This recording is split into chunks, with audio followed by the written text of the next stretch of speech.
Okay, Yetta, so if it's not a car, what about we buy a new house? Let's slow down just a little so we can slow down to speed up. Moving forward with the Dekker Team. Moving forward together with the Dekker Team. We are thrilled, actually, that we have been able to create for you free access to over 653 Life's Inside Track episodes. That's a lot.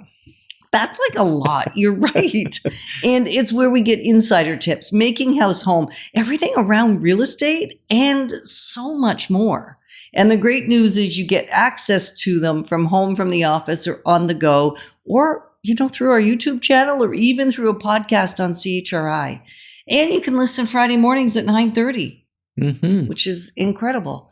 So let's explore the decision-making process when God's will is not crystal clear, because although it's a big deal decision, it's not one that's outlined precisely in the Bible. Yeah, and I think we're kind of assuming you've done some of the basics, like It's not blatantly against God's will, what it says in the Bible.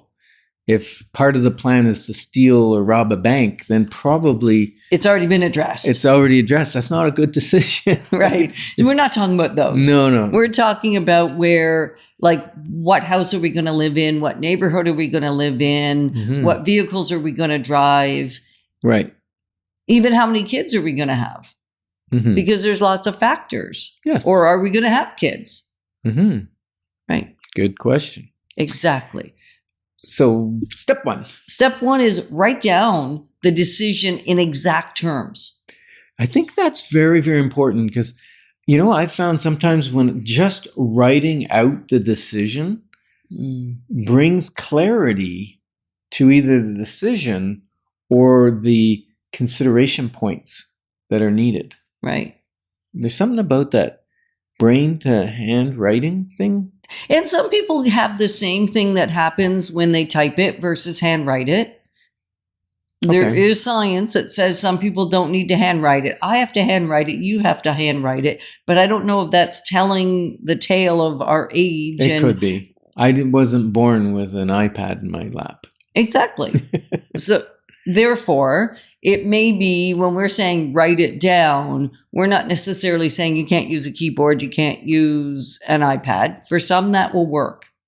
I need to see it in my own hand in a journal, even better than typing it and printing it, and certainly better than looking at it on the screen. Right. And you want to be writing it out in exact terms, because I think what you're saying is as you're writing it, sometimes the decision is made just by the fact that you've written it.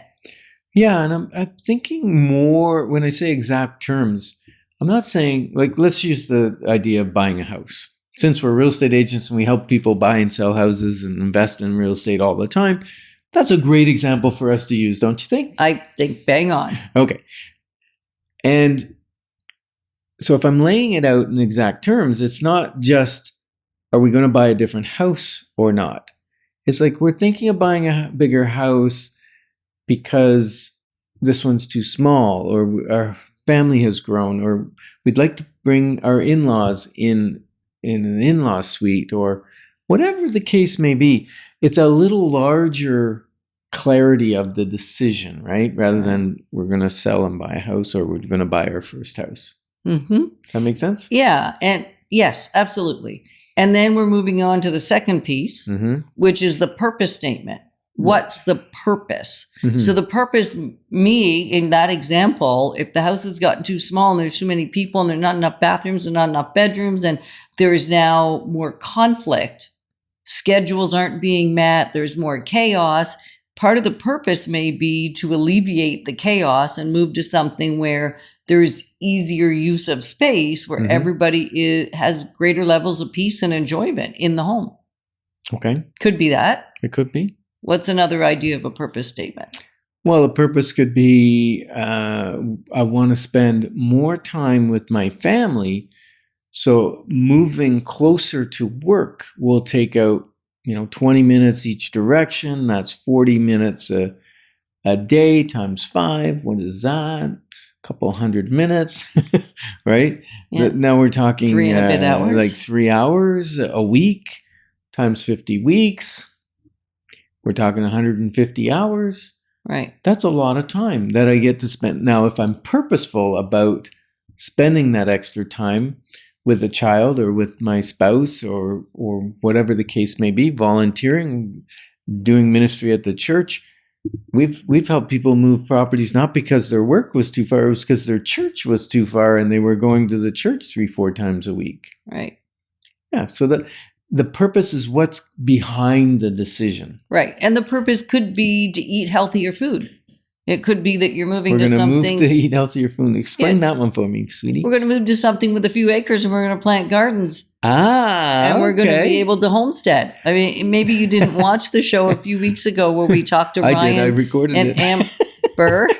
We've talked both to Ryan and Amber on separate shows. That's our son, who's a realtor, and our daughter-in-law, who is on the Dekker team, supporting us and supporting you with what actually even the creation of these shows in part, right?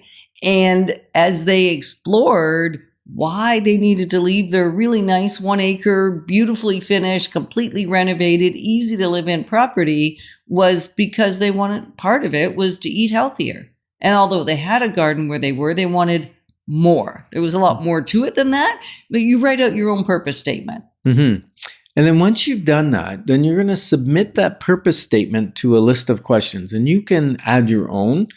And we have a few suggestions for you, don't we? We do. And if you're thinking, whoa, I just need to even get clarity more either on the decision and the exact terms of the purpose statement, give us a call. A clarity call is available even when you haven't made a decision that you're going to move yet. It isn't only for those times where you go, I've already decided. Well, sometimes the clarity call will help you get clarity and help you make the decision. Yeah. So you're going to call 613-860-4663. And then if you get an answer machine, just leave a message and we will set up a time to connect with you. So submitting that purpose statement. Okay. One of the questions I like is, what's our objective? What's our end goal in this decision making? Right. Is it to lower our expenses? Like, what is the end goal? Right. What's the outcome we're looking at? Right. And what's the context? What's the background of this decision making? What's our expectations of the outcome? Because people get upset when their expectations aren't met. Have you ever noticed that about me? I've noticed about me. I've noticed about you. I've noticed about all our clients. So asking yourself what the expectations are may mean you don't have to go down that path. Right. Does it align with your calling? Like, how does it fit into your calling? Does it take you further away from what you believe you're up to, or does it move you toward? So putting it under that litmus test. Yeah. And is this decision a calling or a duty? You know, like in church, sometimes you get asked to do something, run the sound or look after the children's ministry or something. And it's an important time to slow down and say, is this a call? Is it a duty? Is it a call? Is it a duty? Or is there a need and you're just trying to meet the need, but it's not really your calling? It's not your place to meet that need. Right. Another great question is there a small decision I can make that will help me gather more information? That's a good one.